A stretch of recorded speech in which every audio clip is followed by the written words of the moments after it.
As a computer technician, I've had my fair share of issues with pre-built gaming PCs over the years, including having to deal with their often bad build quality, bad thermals, and proprietary parts, which often makes them bad when it comes to longevity, especially at their price premium, which is why I can't tell you the last time I recommended one. So when NZXT reached out saying that they wanted to sponsor a video with their NZXT Player One Prime, I said, well, I'm not sure if I can even make that video. But they insisted, so I told them I would do the video on one requirement. I get to make the video how I want to make it, and I'm going to evaluate it on the 4 characteristics that most pre-builts fail at. Because I'm not going to recommend you guys junk. And those 4 evaluation points are build quality, thermals, serviceability, and of course, value. Because if you know me personally, I'm cheap and don't like wasting money. But before we dive into those evaluation points, I first wanted to talk about some of my first impressions when dealing with this system. Because recently I had a system right here that got destroyed in shipping. So something that was big for me is I wanted to make sure that the system was well packaged. And let me tell you, NZXT didn't hold back here. Because not only did they not just use like the standard case box, they actually overbuilt a box with super thick foam to go ahead and ensure that your system would arrive safe. And not only would they protect the outside, they're also protecting the inside by using self-expanding foam to support your GPU underneath. But another thing that was kind of interesting is instead of using multiple of these, they decided to actually support the cooler that's inside of the system with a actual box that they kind of made to perfectly support it that was attached to the side panel. This way you wouldn't have any kind of movement of any of your components that possibly could get damaged in shipping, which is a really nice touch. Now, I know some manufacturers do, but like I said, I just had one that didn't do that, and the system ended up destroyed. And speaking of packaging, a couple other nice things that NZXT did that I do appreciate is they did a good job with the accessory box. They label stuff you need now, stuff for later. This is going to be everything that you need to go ahead and get started. More on this later. This is actually a really nice touch when it comes to serviceability. And then the other touch I loved when it actually comes to the case is that it says, please keep this box for any future PC shipping need, which might seem stupid to some, but is actually a really important touch because so many people don't realize that your case box is usually the safest way to transport your system. Once you need to like move it somewhere or ship it across the country, yeah, you don't want to have somebody else try to package it. Use that original box, use that original packaging that came with the case. Even though it's going to take up space, it's absolutely worth it to keep. And I love that NZXT actually mentioned that to go ahead and help out their customers. And although the packaging quality was incredibly well done, there was one little first impression where I do have a suggestion for NZXT. And that's the fact that I noticed on the back of their system, they didn't cover up the HDMI or display port on the motherboard. Which honestly is not the end of the world because they did give you a nice quick start guide that does clearly label 3, which are the display ports and HDMIs on your GPU, the ones that you use for your display, but they don't mention anything about not using these ports, which is a problem, especially when we go over the specs of the system where we have an F-series CPU, which means that our CPU doesn't have integrated graphics to actually drive those ports, so they're actually disabled and won't work. Meaning if you plug in any display cable up here, it won't work. Nor would you want to use these when you have a GPU that you want to use. So my suggestion to NZXT is to either put a piece of tape over these 2 ports to prevent customers from plugging in there, or take the little plastic dust covers that often ship with GPUs and basically just fill in those 2 ports so people don't accidentally plug in their display there, which could cause an issue where they end up with no display out, costing your service department money and the customer a little bit of frustration. That's definitely a super nitpick detail, but it would be nice for them to go ahead and add that. So let's go ahead and move on to build quality. But in order to do that, I think we first also need to talk about the system specs, because that's where a lot of build quality start, or at least where a lot of the build quality problems start that I see all the time. As pre-built manufacturers always love to cheap out there, but when it comes to the NZXT Player One Prime, this is a 1080p focused system. So the specs are as follows. We have an Intel Core i5 14400F. That's a 10-core, 16-thread part. And although it's technically last generation, that generation has become incredibly popular when it comes to that 14400F, just because it's a great 1080p focused CPU at a really good price. You pair that up with an NVIDIA RTX 5060 Ti, that's perfect for 1080p gaming, once again, with that 8GB of VRAM, and we got 16GB of regular RAM, which is also really impressive because that's DDR5, not DDR4, which is hard to come by these days, and we also have a 1TB NVMe SSD for some blazing fast storage. That's all being powered by a 650W 80+ gold power supply that does happen to be modular, which you don't often see when it comes to, most pre-built systems. You usually get like a really cheap power supply there from an unknown brand. This one's actually from MSI, which is nice to see. And this is all being housed inside of the NZXT H5 Flow ARGB. And of those specs that really matter when it comes to build quality or assembly quality, the most important one is often the case and power supply. And the fact that NZXT didn't cheap out here and used a really solid case in the H5 Flow, you're going to have a good experience as far as the assembly construction. And this allows for better assembly of the system, which is why if you look inside the system, you don't see any cables that you're not supposed to. And everything is actually managed and put together quite well. They did a few little tricks too that I actually want to show you, so let me get closer. If we look inside the system, what you'll notice is that all the cables are perfectly pulled back. There's no lack of quality here. They did a good job of keeping all the cables with very short runs coming off the motherboard and did things like behind the CPU cooler. If you look closely, they actually tied the cable underneath to keep the run super short, which is a really nice touch when you're trying to keep your system look as minimal as possible, which is what you want to see when it comes to construction and assembly quality of a system like this. So when it comes to NZXT's attention to detail and front side assembly quality when it comes to cable management, I gotta give them a big thumbs up because they did a really good job here. But what about the back side of the case? Well, after pulling off our side panel, see they also did a pretty impressive job. The cable management's nothing special, but I wasn't expecting that for a 1080p focused pre-built. That's actually pretty simple. They kept the routing channels where they're supposed to be. They routed things in probably the cleanest forms they possibly could. No crossing lines, which is something you'd want to avoid whenever you can. They used their Velcro straps in all the cable channels that are already in place. They didn't have to add anything.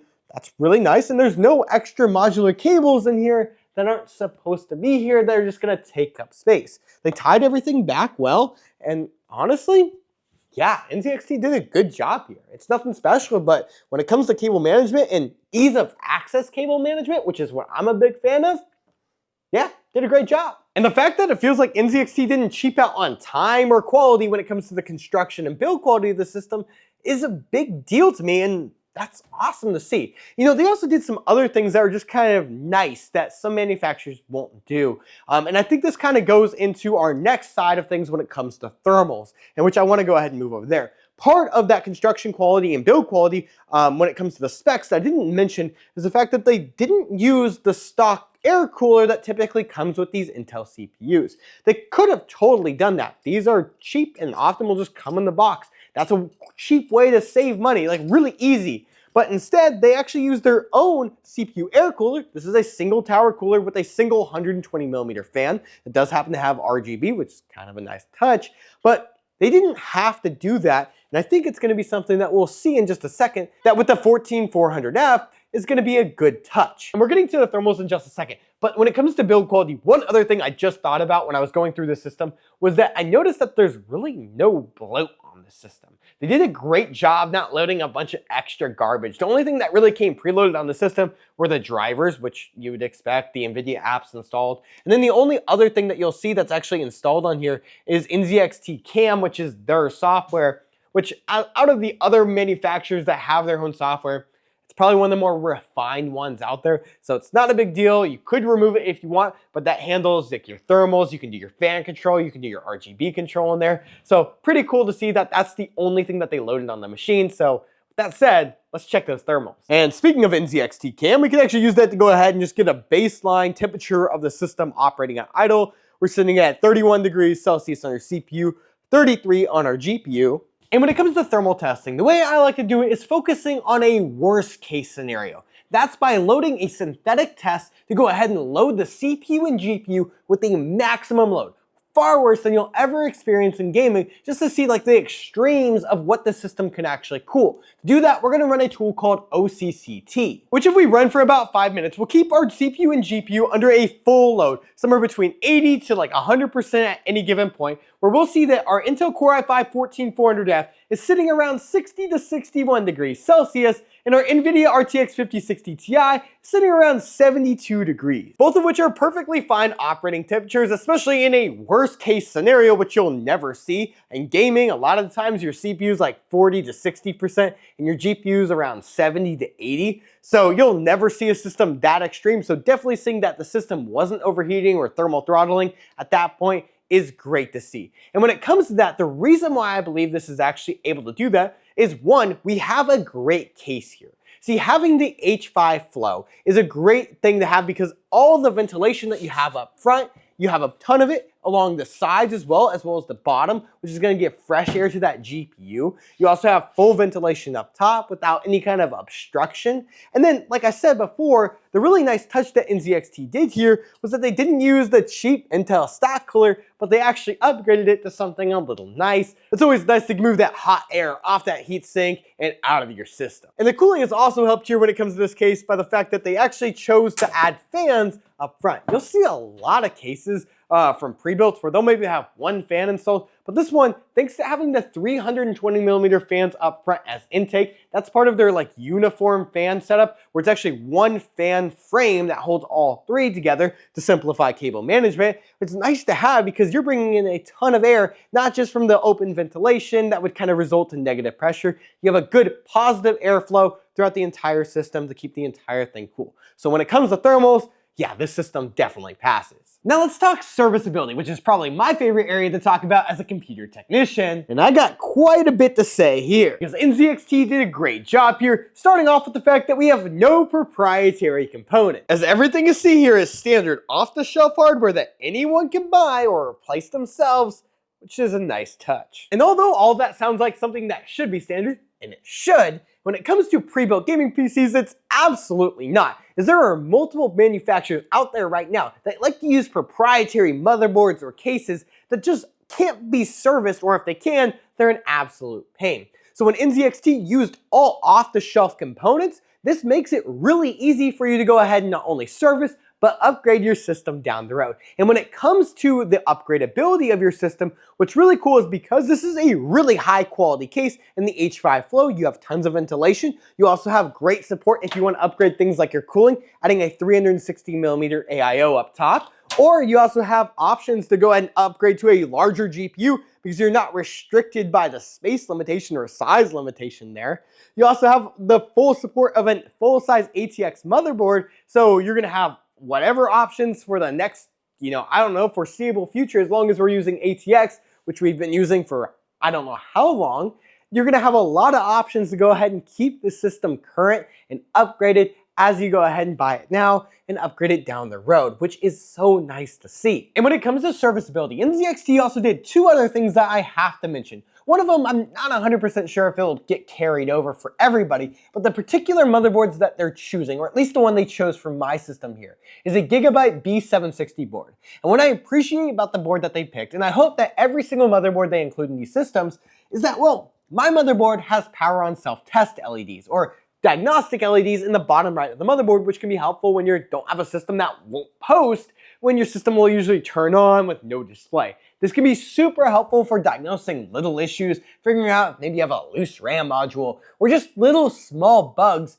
And I appreciate that they didn't cheap out on their motherboard like most manufacturers do when it comes to pre-builts, and were able to give us a nice little feature that honestly, I won't buy a motherboard without. And then another serviceability detail that I mentioned earlier is our accessory box right here. You know how I mentioned earlier that it said stuff you need now and stuff for later? Well, if you actually open this up, why that's so cool is that with the stuff that you need now is going to be like your Wi-Fi antenna and power cable, but they give you this bag of stuff you need later, and this is actually super cool. Because inside here, they give you all of your extra modular power supply cables that you may need, extra screws to go ahead and mount things, your extra SATA cables if you ever want to add a SATA drive. They also give you all the additional mounting hardware when it comes to your cooler, which is super cool of them because if you ever decide to switch from Intel to AMD, you don't have to buy a new cooler as you have all the accessories that you need right here in this box. And although I do know there are other pre-built manufacturers that do the same thing, giving you an accessory kit with all your extra modular power supply cables, there are plenty that don't.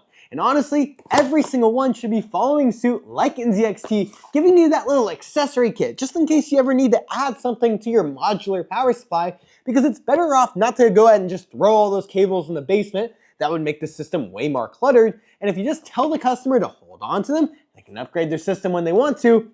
It's a really nice touch, and I appreciate it as a technician. Because I can't tell you how many times I've seen people that need those cables when they don't have them. And although that's cool, the only two serviceability concerns I would maybe even mention is the fact that this is only a 650 watt power supply, so your room of upgradability might be limited by just a little bit. You can't go to like those really high-end modern cards, but honestly, this is plenty for what this system needs and gives you a little headroom for some upgrades down the road. And then obviously on this side, when it comes to upgradability, your biggest limitation is gonna be this motherboard. Because although it's a really good B760 board, you're gonna be limited to 14th generation CPUs. So you could technically go up to an i7 or an i9 if you want to, but you're not gonna be able to go to any of the new Intel Core Ultra processors. That would be really the only limitation there. Other than that, everything when it comes to serviceability and upgradability of the system is absolutely perfect. And the reason why serviceability and upgradability really matter is that this is not just about ownership today, but ownership 5 years from now when you have the same system partially upgraded or tricked out however you want it. Being able to have that is such an important detail and is why it's probably the most important thing to me, so I'm glad that NZXT was focusing on it as well. With that said, at least to me, passing those 3 criteria really only matters if the system is a good value and it's not overpriced. Well, the easiest way to go ahead and evaluate that is that if we go over to NZXT's website, we can see what they're charging right now. $13.99 for a Player One Prime in white. If we wanted to go ahead and build that ourselves, that would be the closest comparison to this system. Let's say we don't want to have the labor of them putting it together, or get the warranty of them servicing it, or the support that comes with buying a system. Well, we could build the system ourselves with the exact same specs for $1,594.36. That's almost $200 more to build it yourself rather than to actually buy it. One of the reasons why it's actually higher is the GPU that's inside the system is a little bit more than if you were to go ahead and just buy the cheapest 5060 Ti. But even if we did that, it still makes the system $54 more than if you were to actually have them build it for you without considering the things like I said. You get a warranty, you get a service department that's going to help you with setup issues and any kind of like little bugs that you might run into. You don't have to worry about putting it to yourself, possibly damaging something, having to take it into a shop like mine, making this solid value. And although I know likely the reason why these systems are cheaper than if you were to build it yourself right now has to do with the global DRAM shortage that has jacked up RAM and SSD prices way up and it's kept system integrator prices a little bit lower. At the end of the day, when you consider the system assembly quality / build quality of the system, you also consider things like the thermals that are great that we tested today, and the focus on serviceability of using all standard off-the-shelf components. It's really hard not to recommend the system when you consider the value that it is today, which is why, this is the first pre-built system that I actually stand behind to give my recommendation, which is something I never thought I'd say about a pre-built. With that said, if you do want to go ahead and pick one up for yourself, I'll have a link in the top of my description down below. And I gotta say a huge thank you to NZXT for not only sponsoring this video, but opening up my eyes to showing me that there are good pre-built manufacturers out there right now that are focusing on long-term ownership and really just showing me that that's a possibility. So with that said, if you guys enjoyed this video, make sure you give it a like, subscribe for more content like this, and I'll see you guys in the next one.